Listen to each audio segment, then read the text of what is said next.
William here, Patriot Containers. Today's Saturday the 14th.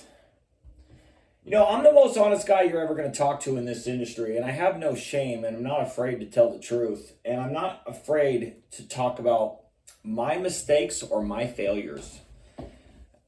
Is Patriot Containers perfect? And the answer is no.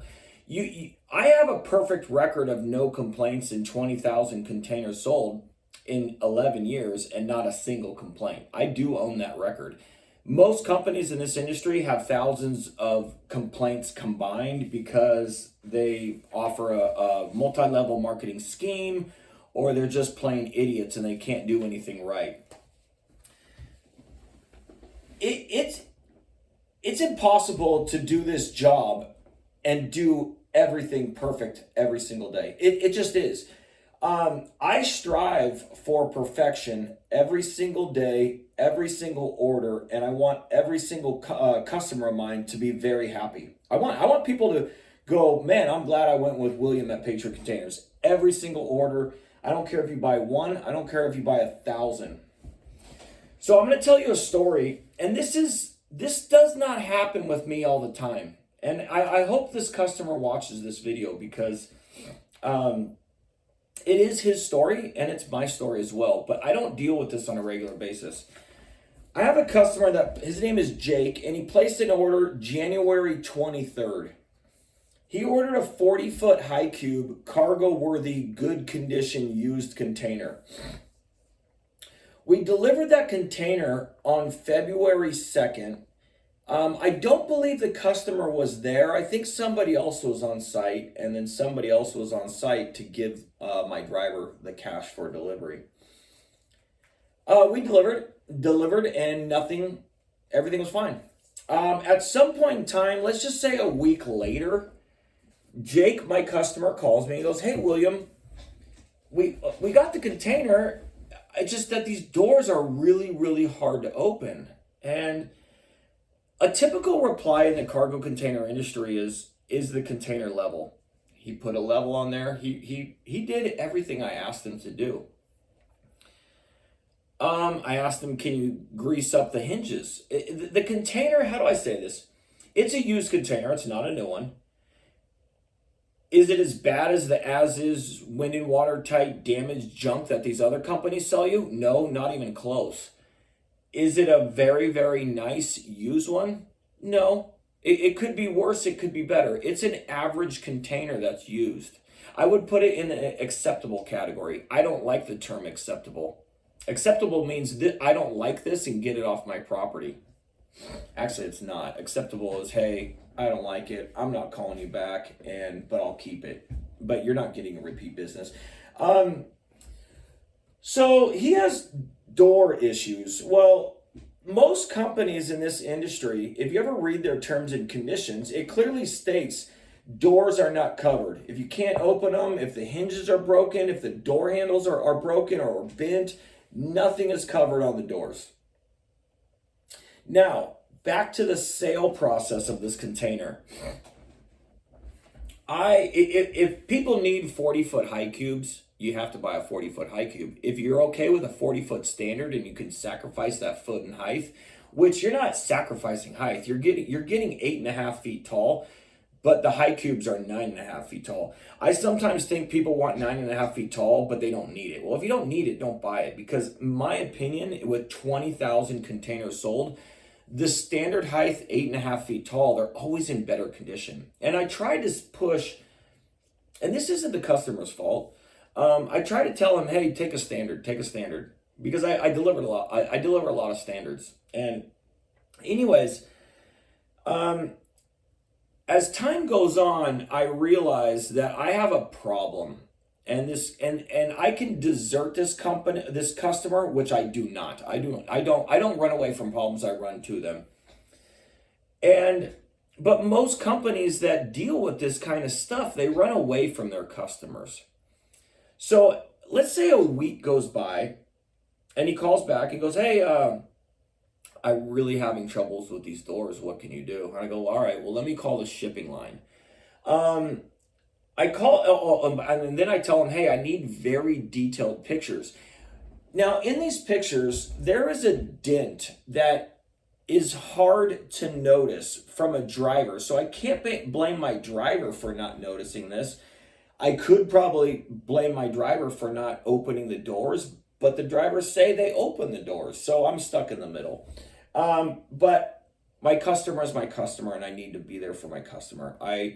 I'm even though I depend on my drivers and even though I depend on the shipping lines, they're not my customers. My customer that bought something from me is the one that put his trust into Patriot Containers. So a week goes by and I establish that I have a problem and I need to deal with it. So I take these pictures and I send them to the shipping line. I go, hey, look, these doors are really, really hard to open. In the pictures, you can barely see it, but we think there's actually damage on this cargo-worthy container. Well, I was hoping the shipping line would say, yeah, we'll replace it for free, or we'll give you a discount on future purchases. And during this time, it was when all that snow was going on in New York. So the shipping line that I deal with on the West Coast, he's busy doing major work on the East Coast, and I didn't hear from him for like a week or two. So I finally call, and then I call my driver and go, hey, look, I don't know what happened or how this container got to my customer, but there's there's not major damage, but there's damage to where he can't open these doors, and I need to fix it. And remember, most companies will run away from these problems. They'll desert you. They don't care. They don't want to fix it. So, but if I do that, I would get complaints. I don't do this to my customers. So I'm in the loop with my customer, trying to report as much in, saying, hey, I'm waiting for the shipping line to get back to me. If they don't do with what I need to do, I need to send a driver out there to repair it for you. So while I'm waiting for the shipping line, the driver says, look, we saw pictures of this.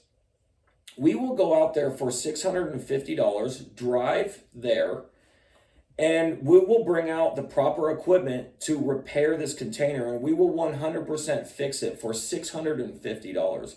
So I call my customer and I go, hey, look, I'm still waiting for the shipping line to get back with me. I want the shipping line to resolve this. They sold me something that should be replaced. So time goes on, and believe it or not, most customers are not patient at all, and they're very aggressive. Not all, but most. This customer was super, super cool. He's like, hey man, you keep communicating with me. I'm not having to track you down. Just do it whenever you can. Take care of it. I was like, gosh dang. I go, you don't have anything in the container? He goes, no, I'm not putting anything in it yet. So time goes on, and the shipping line finally gets back to me and says, we'll give you $100 refund. I'm like, $100? I'm like, my driver's going to charge me $650 to drive out there and repair these doors, and you're only going to give me $100? Typical.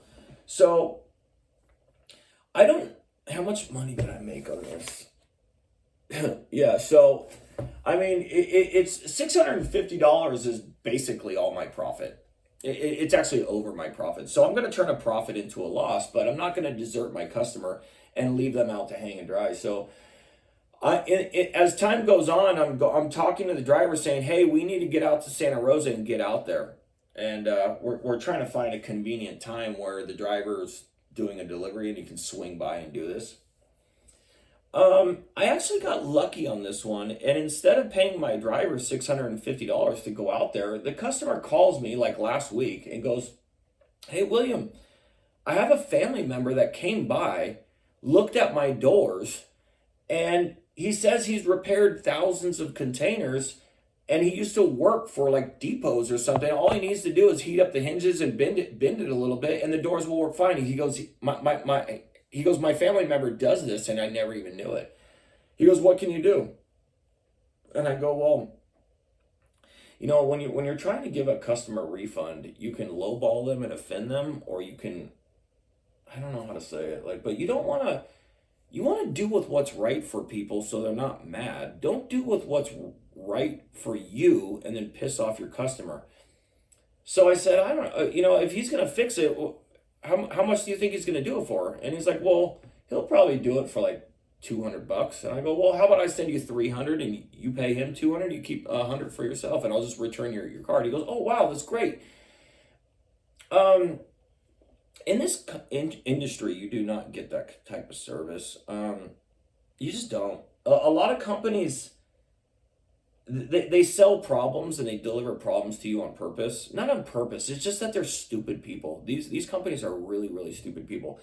But the way they handle their problems is why they get so many complaints. If you sell a container with a lie in the beginning, 100% warranty or lifetime warranty or money back guarantees and 100% satisfaction, and just the list of lifetime false claims that you used to sell something, but when the customer finds out that it was all bullshit, you're going to get a complaint. So when you sell containers with lies, you're automatically failing because you use lies to sell something. I don't do that. I tell people the truth. And to be honest, this container, of course, could be majorly worse like these other companies, but it could be better. It's an average container used. But yeah, the customer had significant door problems. I don't deal with this on a daily basis. I don't deal with this on a yearly basis. This happens with me, I don't know, maybe once a year, maybe twice. I meant maybe once every 2 years. I don't deal with these type of problems. They don't happen. So when this happens, I am super, super embarrassed and ashamed of my business. And I told the customer, I go, look, I don't deal with this all the time. I'm pissed that this thing even was loaded and brought to you. So it's my responsibility to take care of it for you as a seller should. In this industry, you don't get that service. So I got lucky in a way because I guess in the perfect situation, we bring out another container and we take the other one back, and then it's a big hassle, and then the container's got to come back to my driver's yard, repair the doors, and then resell it to somebody else.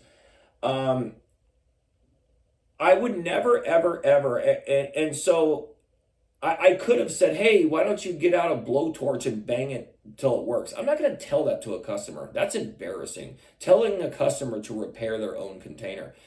But I was going to send a driver out there for $650 to heat up the hinges, bend everything back so the doors open nice and smooth. And my driver said, I can 100% fix that perfectly. And I was waiting for the driver to tell me with what day to go out there. I did get lucky by the customer calling me back and saying, hey, I have a family member that has done this thousands of times to other containers. I didn't even know it, and he's going to do it for me. And instead of losing $650, I lost $300. But I did with what's right for the customer. I just got lucky in the end. But I don't deal with this kind of crap at all. Like, I mean, every once in a while, like let's be honest here, probably once a year, and I sell 150 containers a month. So yeah, it's just is Patriot Containers perfect? I try to be perfect. I want to be the best cargo container company and the most honest person you'll ever talk to when buying a cargo container. That's me. That's why I started Patriot Containers with no employees. The reason I don't have employees is because employees make commissions and they lie to make sales. I don't want to deal with that. I don't want to deal with problems every single day. Even this problem, yeah, it's not fun. And so a lot of these companies selling you guys containers that use lies to sell you guys, they have problems like this all the time. They just, instead of running to you, they run away from you. And that's why they get so many complaints. They desert their customers. So they always say 100% support, 100% satisfaction. No, they don't. They don't support you guys at all. They support your sale, they support your money, but they desert you when there's an issue. Patriot Containers doesn't do that. And I hope this story painted a picture of how problems in this industry are avoidable. Sometimes they do happen. But don't desert your customers and leave them out to hang and dry. Take care of this situation accordingly. And if you do that, customers might call you back and order more containers. If you don't, they won't. So anyways, guys, have a great weekend. Goodbye.